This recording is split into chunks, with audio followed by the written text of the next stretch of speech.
लाइए कासम कुछ दिन क्यों फातिमा ते रो पेन मेरी सैन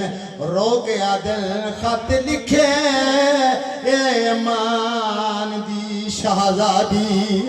ते कैदी बाबे दिन थे ओधियां सिकदियां नी मुलाकात नू बाबा पुत्रा दे ढेर सलाम बीबी रो भी पेन रो गया दिल दिया सिकदियां नी वो पुत्रा दे ढेर सलाम बीबी याद तो सुनिया है ओ तंग कोठड़ी वो नहीं कर सकते आराम रो रो के सैना दिल तुसा वतन ते वलना या कैद च बाबा लग वैसी उम्र बीबी आदन बाबा ठावी दा गुजर गईया बीबी आदे बाबा धियां मिटियां ते समझिया